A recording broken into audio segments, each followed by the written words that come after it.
secure. Over 50 million Kenyans. One network. Safaricom. Popote ulipo. This is the Situation Room, the only way to start your day. Before we do, Dennis is taking us to Côte d'Ivoire. And we'd like to hear your interpretation of the proverb that he'll share. Côte d'Ivoire, some of the things that are well known for is rubber. They produce rubber. So if you drove here, that tire perhaps has part of Côte d'Ivoire in it. If you love chocolate, cocoa comes from this country. 40% of the world cocoa comes from Côte d'Ivoire. And it's a country that borders Liberia, Guinea, Mali, Burkina Faso, Ghana, and the Atlantic Ocean. But let's go to the proverb today. The chameleon looks in front and behind before walking. The chameleon looks in front and behind before walking. Ladies, go first. How would you interpret that? Okay, the chameleon looks in front and behind before walking. Yes. Means checking for danger on both sides before you move. Yeah.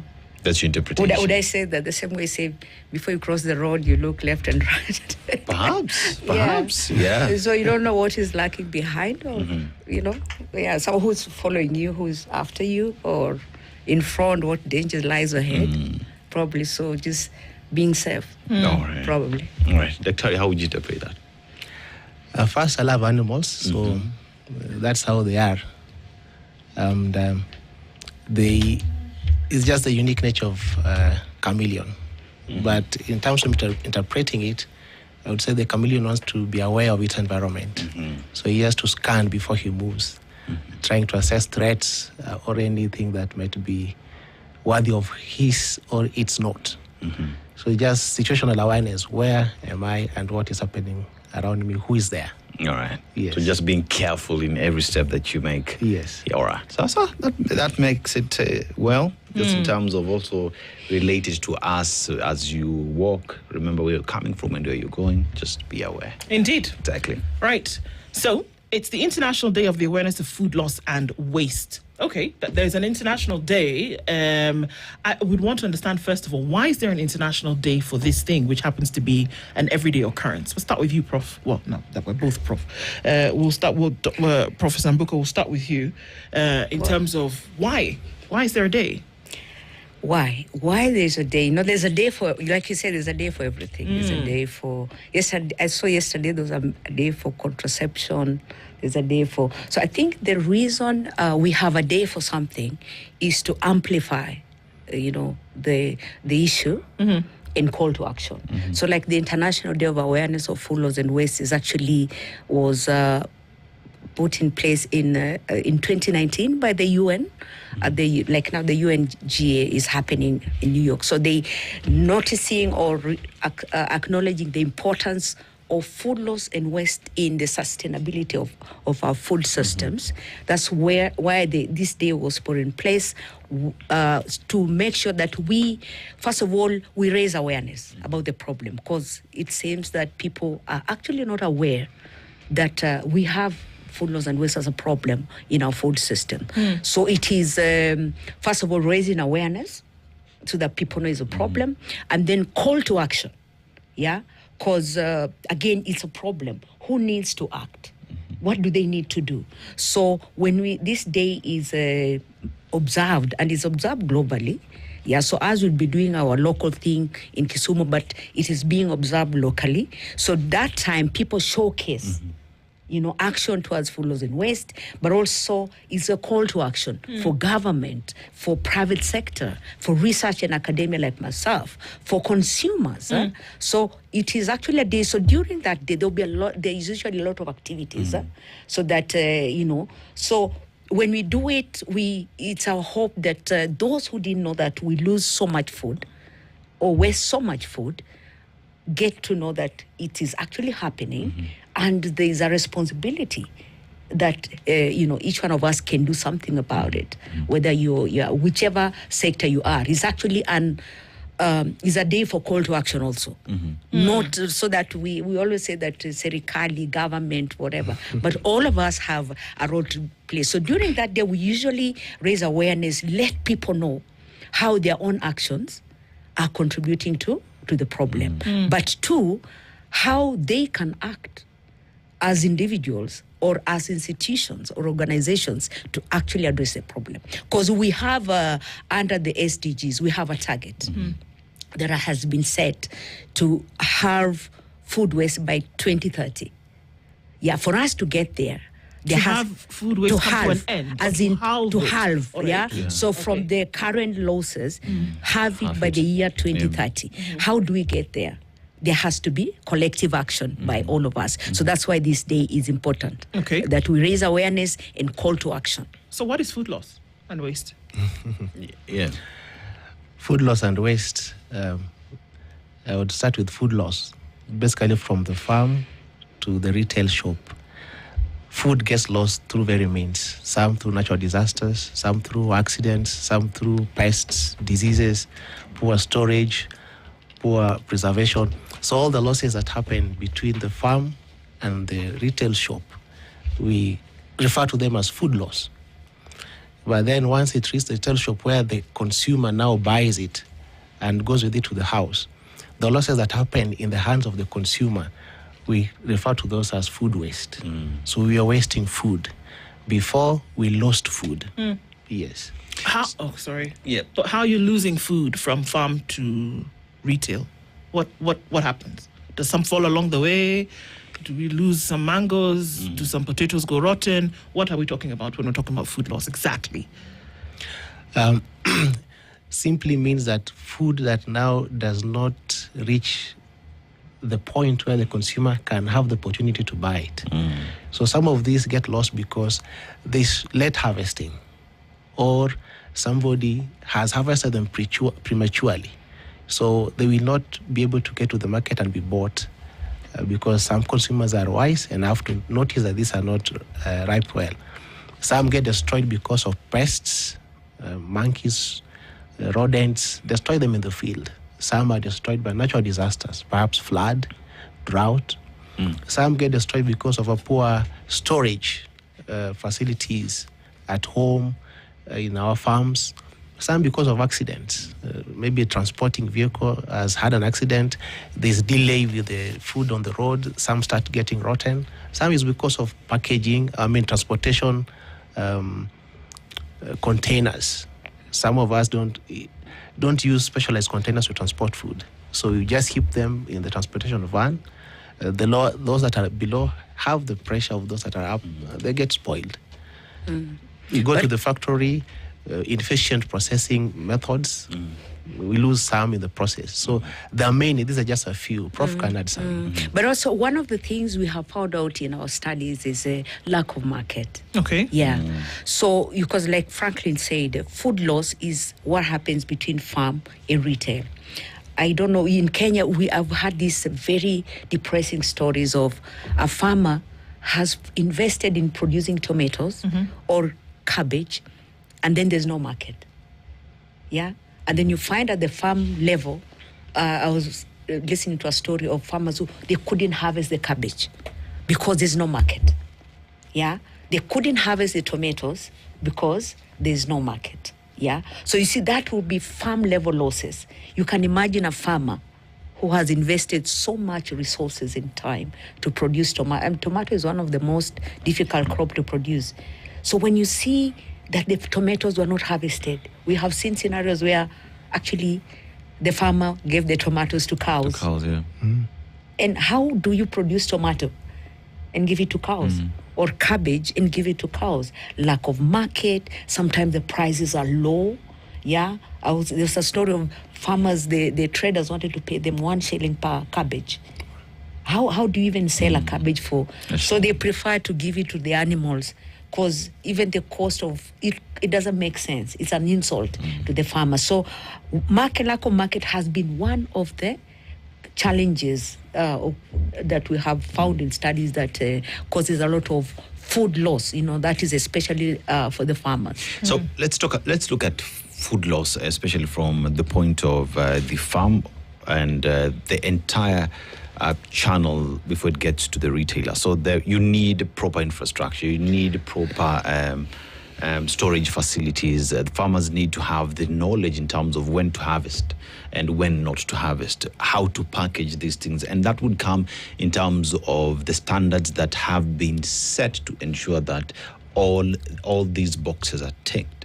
You'd go to, say, the Scandinavian countries, and you'd find there are standards on the handling of food, how it is harvested, how it is transported, how it is stored. And these are things that you'd find those governments have invested in. Back home, the reason why you find even the tomatoes get destroyed is because access roads are not there. It rained, it is muddy, vehicles are stuck. So then how do we bring these conversations together with the government, the farmers, to understand the need of investing in these areas so that we avoid food loss? Because one area would be, like what Burkina Faso did, put up a tomato plant, let's crush it, let's have a puree and store them and sell them. Are these conversations that we're having to avoid food loss?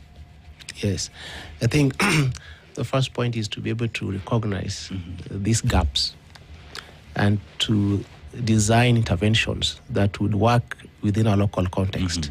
So government has its part to play, especially when it comes to infrastructure, better roads. In NGOs may have specific interest, but may range from awareness creation, capacity building, and even trying to stimulate certain industries to pick up these business opportunities that will save food from getting lost and waste. But the point is that we have to recognize first that these are challenges that we have, and we have to design appropriate interventions. Government to take its part. Some things may only be done by governments, policies, infrastructure, too heavy roads, and no NGO will do that. So once we recognize this and lay it up down, we can find specific partners or organizations or government to take which part. Areas will require collaboration. Yes, some areas. Okay. Well, can we stay on food loss for a minute? We'll get to food waste, which is from what we understand that from a retail perspective, that what we eat in our homes and all of that, that's now when we look into food waste. But food loss for me is not a 2025 issue.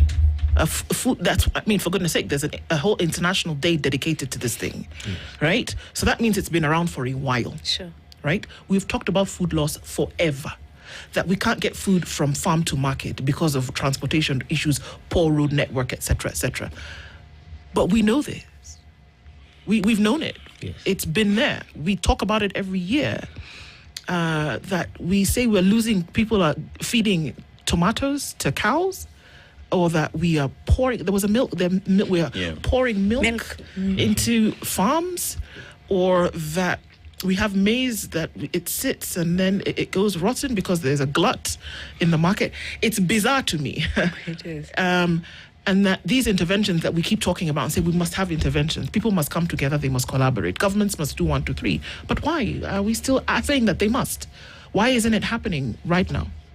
The food loss, and I don't know what the percentage is, and maybe Professor Mbuku, maybe we can talk about the numbers that we're seeing in terms of how much food is actually lost from farm to market because of these issues. Maybe if we heard those numbers, then it would spur us on into saying perhaps something needs to happen. What are we looking at? True, yeah. So first of all, the numbers. Again, there's a challenge there because nobody's looking for... Data is an expensive business. So currently the data that we're quoting is actually data, a bit of it is outdated. But as of now, we are quoting the FAO studies of 2023, where we're talking about, like Franklin saying, food loss, which is between harvest and retail. We are quoting it at 13%. So 13% of the food that is produced goes to waste. That is between harvest and retail. And then from retail to the household, which is what we categorize as food waste, we're talking about 19%. So not that fact that there's more food waste than food loss. And remember, food waste, Franklin forgot to say, some of it is avoidable. Yes. Most of it is avoidable. In fact, according to the UNEP report of, I think, 2021, 60% of the food waste happens in your house. Yes? So, as we talk like this, as you've asked, the numbers, because people now are talking about data-guided action. Yes, evidence-based policies, right? So we say currently the data, remember the data I've just quoted are estimates, yeah? So sometimes it's hard to convince government, whether it's county or national, to invest in food loss and waste, which is a serious problem. Remember, 19% or 13%, if you put that in numbers, in terms of, for example, Kenya, what does it mean for our GDP, for example? I know some people have done that estimate. What does it mean for, so when we lose, we import food. Does it surprise you that Kenya has to import maize to plug a deficit? Are we not able to produce? It shocks you sometimes we're even importing mangoes, tomatoes. Why are we doing that? Yes, we produce. So the thing is, like you've asked, evidence to show that this is a problem. It is a social problem. Yes, it is an economic problem. It is an environmental problem. Data, again, from UNEP shows that food waste alone, contributes 10 to 12% of our greenhouse gases, which is a contributor to climate change and all that. But you see, these are estimates. So for us, one of the things that we are working towards is generating evidence that can then stimulate action, investment towards, because when you put it in numbers, yes, in numbers, if I told you, for example, that every Kenyan loses 99 kilos of food every year, you alone, can you put that in numbers, in terms of money? So for the thing we're trying to get to is, can we translate food loss and waste into numbers that make sense to policy action? Whether it is, if I'm going to convince those who are doing climate action and say, hey, food loss and waste contributes 10% of the greenhouse gases. Can we invest in food waste reduction? Donald Trump told us that. Something like that. Donald Trump told us the other day that there's no climate change is a con. So, now the world might be shifting away from that. When you talk about numbers, I've just done something real quick. I've just looked at how much potatoes we produced in 2025, and it's at 1.35 tons, So when you talk about 19% of that, that is 256,500 tons that is lost. Okay, so Yeah. this is the conundrum, and I'm to understand that we're still operating in a country where we're told, because this is not a hunger conversation. No. This is a food loss and waste conversation. But we're still told that within the same boundaries of this country that there's hunger to some alarming rates. That we're still soon, the short rains are coming, they're on their way, and maybe here in some parts already in the country. But then after that will come a drought. And then we will be told that there's no food, and that 23 out of the 47 counties are on the brink of starvation because of the terrible drought. We're going to be told, we can almost predict that is what is going to happen, because weather patterns have shown us that that's just how the cycle is. Extreme weather followed by another extreme weather pattern. How is it possible that you can throw away milk? So we're not thinking about, by now, these collaborations and people coming together, we should now have large-scale dehydrators for milk. So that you have powdered milk, because Kenya is a huge producer of milk. You have powdered milk so that when there is famine or when there is drought, you can take care of that. We should be able to desiccate maize and have it in dry form. We should be able to dry potatoes and vegetables and keep them in dry form at a national scale to feed the nation when there is hunger. I don't understand how we're able to operate in such a paradox when there is excess and such loss. 99 kilograms times 55 million people. This is the Situation Room, the only way to start your day. The Brand Festival Nakafu. Enjoy fresh chicken pie quarter at 419 shillings per kg. Website pack 500 grams at 289 shillings. Kinangop milk 500 ml at 42 shillings. Yawat Basmati Daily 5 kg at 995 shillings. And X-Boom speaker at 37,995 shillings. The Brand Festival Nakafu. This is the Situation Room, the only way to start your day. For example, our project with the various partners that we're working with, For example, PHRC, WISE, we have University of Nairobi, RETRAC, Food and Land Use Coalition, County Government of Kisumu, Kisumu City, Food Bank in Kenya, World Resources Institute, KIA, and our university JUST. By creating this awareness action, we are looking at the point where we can have this conversation driven down. People lose waste. I don't think somebody sits down that I want to throw food. It is an unconscious thing that happens. No, people are throwing food away. People are throwing milk into the street. But they didn't plan People to are throw it. giving tomatoes to cows. Not by design, not by choice. But they're hungry people. Yes. So I don't understand. What we're trying to do is that though many people are not intentional in preserving food, by that lack of intentionality, they find food going to waste. So by being intentional, we'll be able to reduce some of this food. So by this awareness creation and creating this as an issue that needs to be focused on, we are already making the first step to resolving these problems. Rather than just sitting and we see it, it has been there for long. Yes. But we have never zoomed into it. Yeah. So, but isn't that the problem, Prof? Yeah, okay. That we've been looking and talking Yeah. about this problem. We've been looking at the problem, waste 2019, 2020, waste 2021, waste. Even before. Even before that. I'm just going to 2019 so you don't feel so bad. Then now we come to 2022, 2023, 2024, and we're still saying waste. All of the organizations that we speak about who are working in collaboration, now we're just talking about it. How about some pressure that would actually have some things done? Yes, that's why, remember, that's why I said the only way to pressure, we need to talk numbers, like real numbers. When I go to county government of Kisumu and tell them this is how big your problem is, contributing to the waste organic waste that you have to deal with, most of it is from food. So we need to translate that to numbers so that as we look at action towards food loss and waste, we're talking numbers, right? And that's what we're doing in Kisumu. So he forgot to mention that you said that food is going to waste while people who need it are suffering.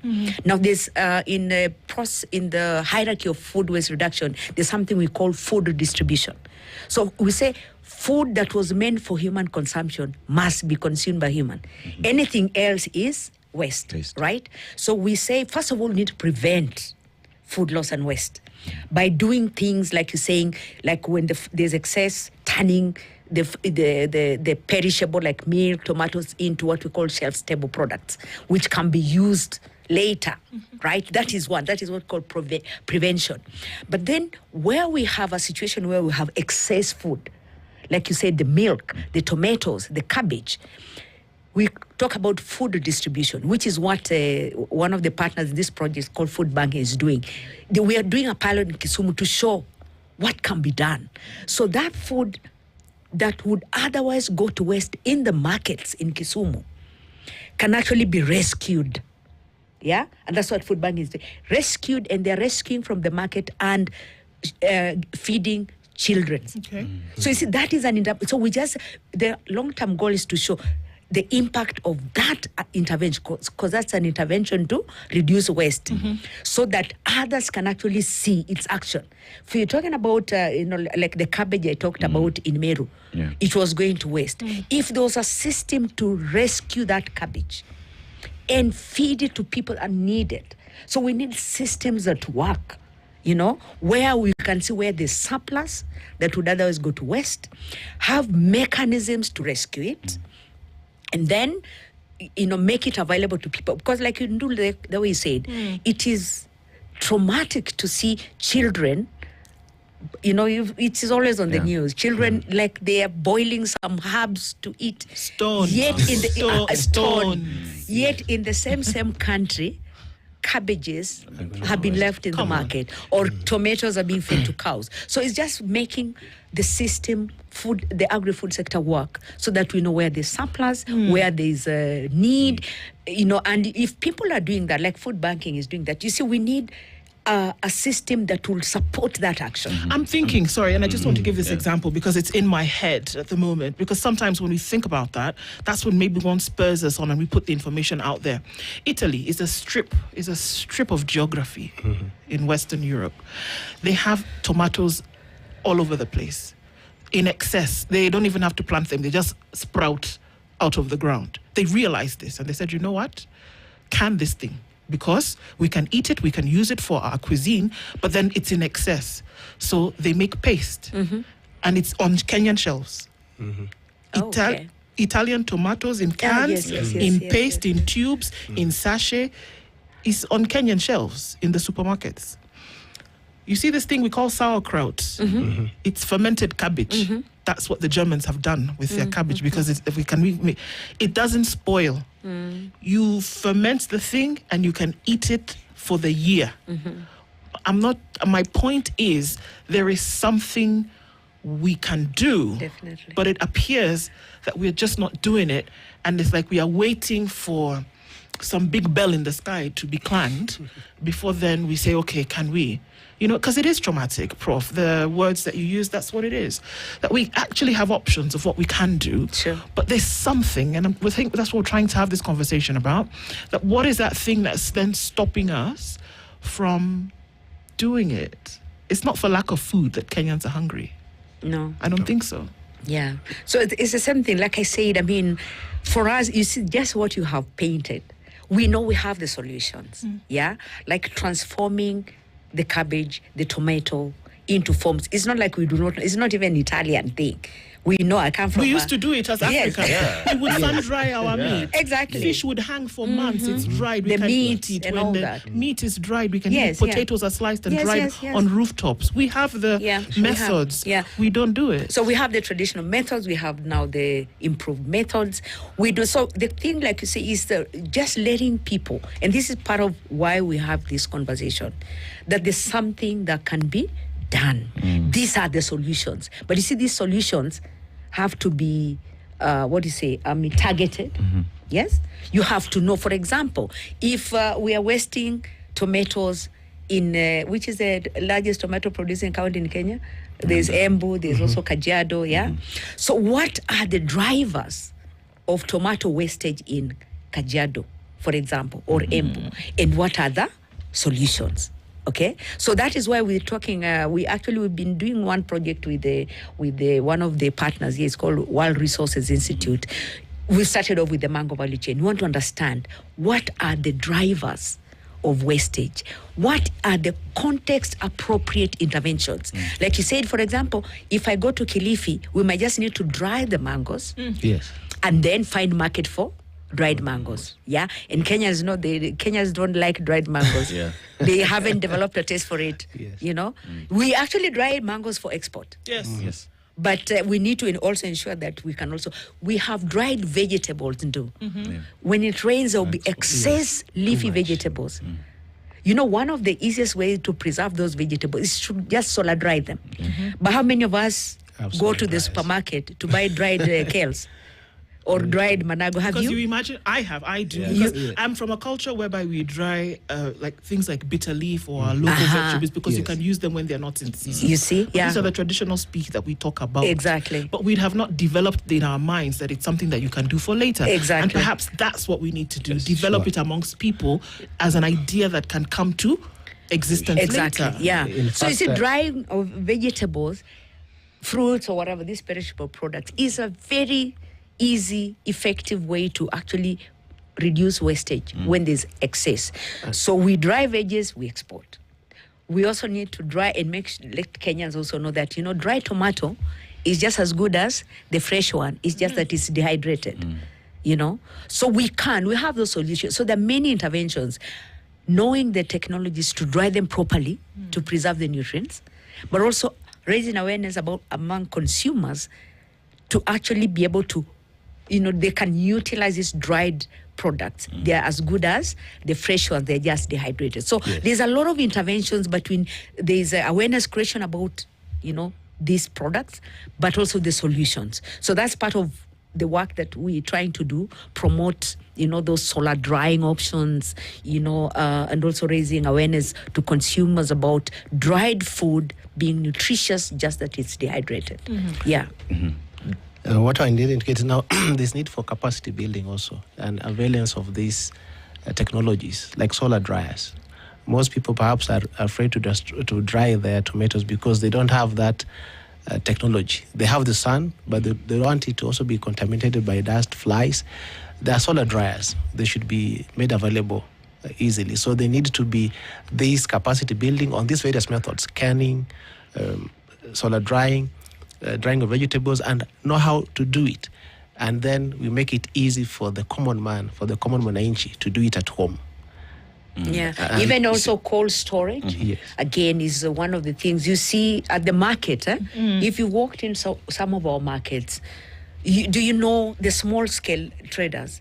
You see, at the end of the day, this produce that is left, you ask yourself, where does that produce go? Most of it is collected and thrown. In fact, they leave them. Some of them just leave them it on the streets. Yeah, because it doesn't make sense to carry it back home. Yeah. So one of the things one of the projects that is being implemented in Kisumu is installation of a cold room at the market. You see, that is very targeted. So we are working with the APHRC under this project that is led by Franklin and Just to see if we installed a cold room at a market. We started off with a fish market. Yes. Yeah. Would that help to reduce wastage in fish at the market? We've also tried to do that in another market. There's a project that we started off with under USAID, but it under Desire. We had actually introduced a market at a cold room at a market, a vegetable fruits market. The idea is, at the end of a trading day, what is not sold, can it be kept and be, retrieved for sale tomorrow? Because for now, without cold room at the market and given the small scale operation of our traders, there's a lot of wastage at the market. So that stuff is being thrown away? Yeah, most of it, you imagine a trader who has just brought a gunia of kales and they sold half of it. Are they going to carry it home? Tomorrow it will be wilted and yellow. They can't sell.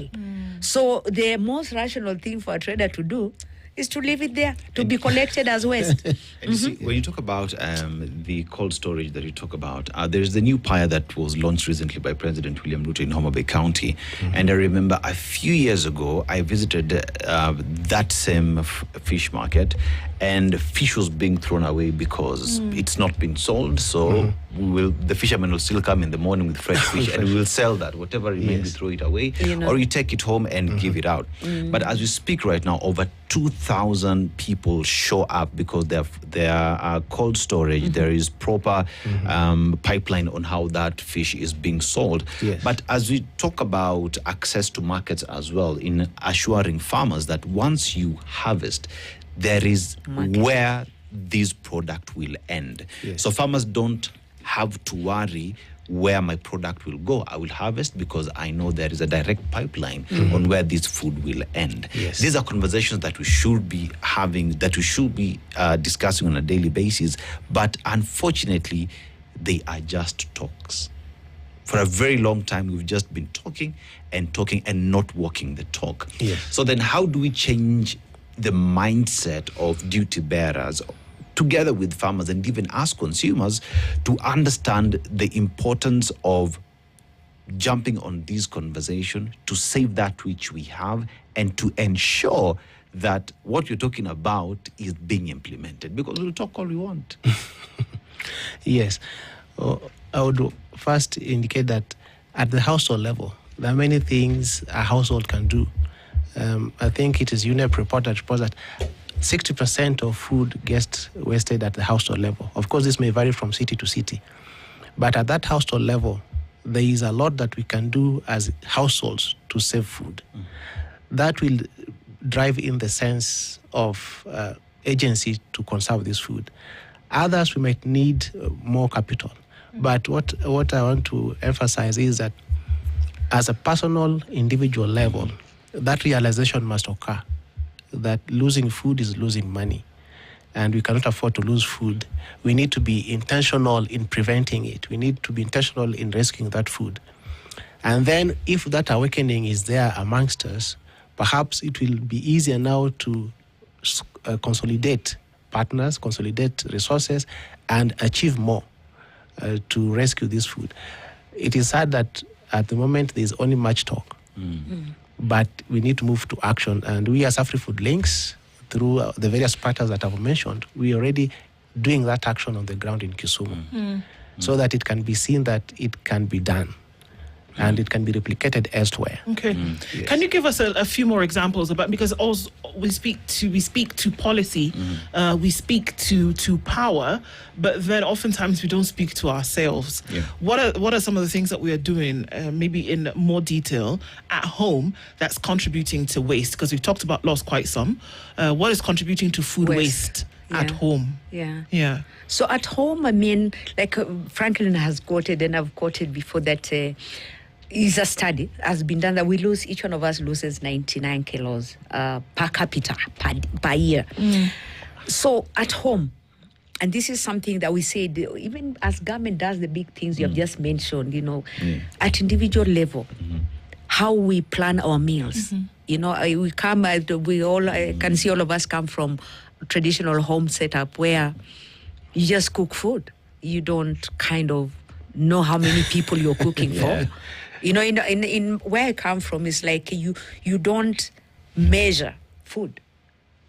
If it's ugali, you just look at the people and and you put water on the pan, and it is, as long as there's flour. It's not easy. You just look at it. It's the size of the sufuria that should limit the amount of the ugali you cook. It's not ask how hungry they are. You don't ask how hungry they are, or something like that. So measuring is not our thing, but we must start planning our meals, isn't it? We must start planning our meals. Know how many people you're cooking for, so that there isn't waste. I mean, you cook ugali, only half of it is eaten, and some people justify, the half will be eaten by chicken and all that. Okay, fine. It is a better use than the landfill. But did you cook ugali for the chicken? No. So we must start planning our meals to ensure that there's little waste at the end of a serving. That is first and foremost, because people don't plan. People don't plan their shopping. Yeah, you go shop. Sometimes, this is ladies guilty, me guilty as charged. You get into the supermarket and you buy things, then you keep them, and then you start later on and start looking, this is about to expire, or it's expired. You shopped, you have the luxury to waste. Many people may not have, So you shop, you didn't plan, and then sometime at the end of the month, you start removing what is about to expire and throw. So that means you don't plan your shopping. The other thing we can do in our household, even that ugali or that rice that was left from yesterday's meal, there's a way you can transform it into another meal. So there are recipes that have been developed. I don't know, Dennis, if you've ever eaten ugali nachos.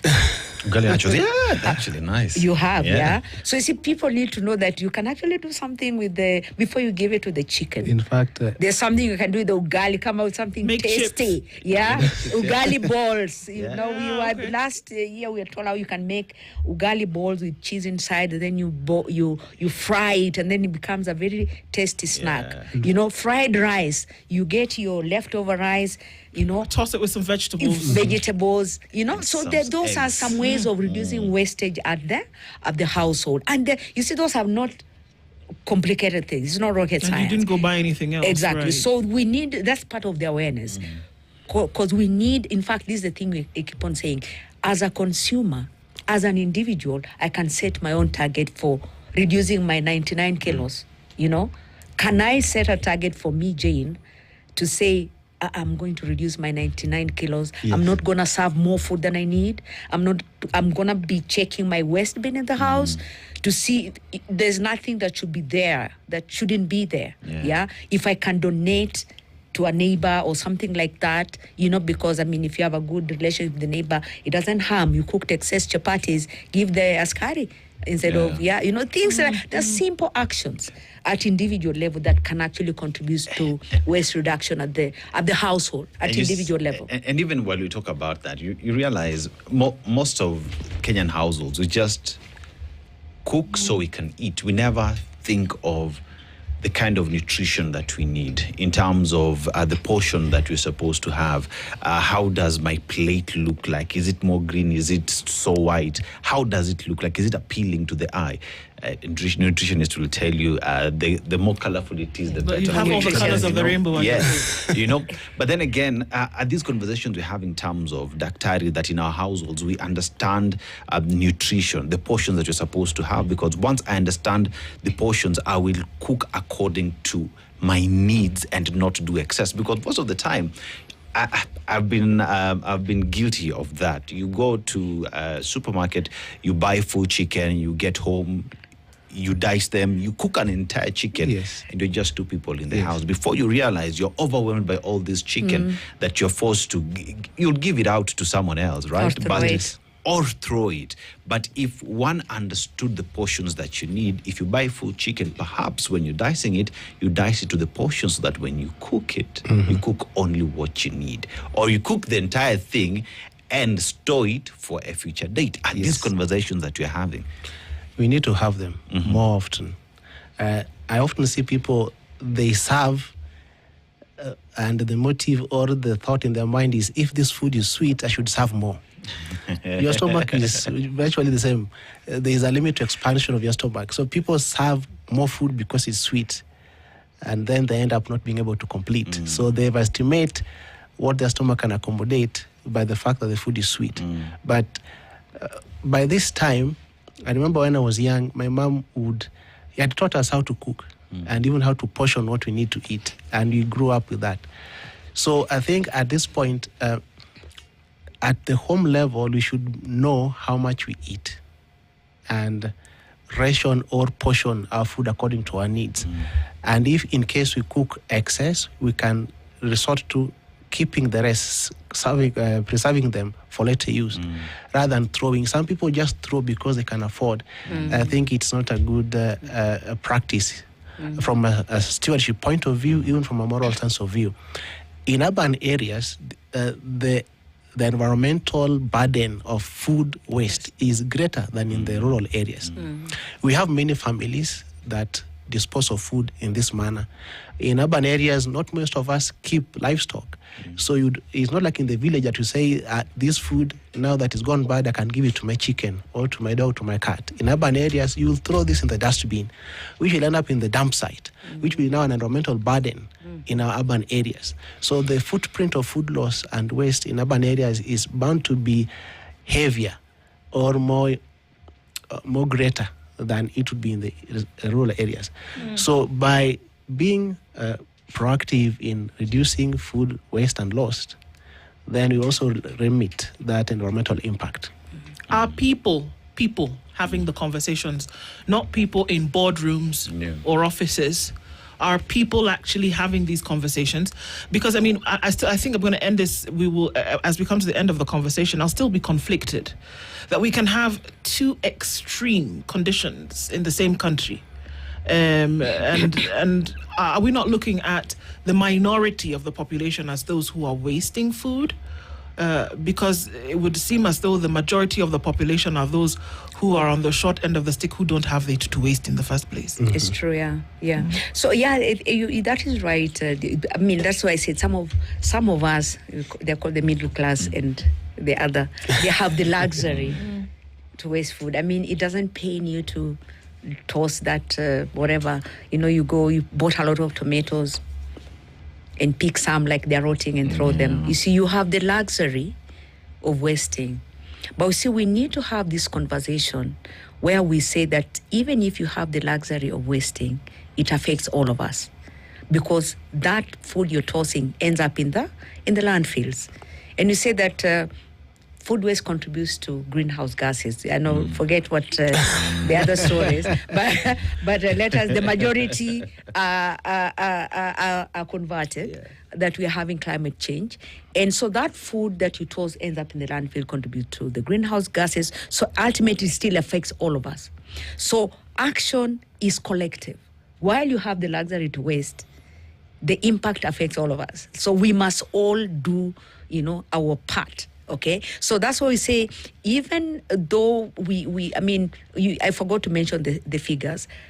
Globally, more than 800 million people are hungry. That is the global figure. In Kenya, more than 5 million people are hungry. Yeah. So while at the same time, like you said, we are throwing away food. So it's a moral issue that we should all tackle. I can quote what the late Pope Francis say, that the moment you toss food, you literally take it away from the plate of the poor. That's a very popular statement that was made by Pope Francis about food loss and waste, that when you're throwing the food in your dustbin, remember, you're literally taking it away from the plate of the poor.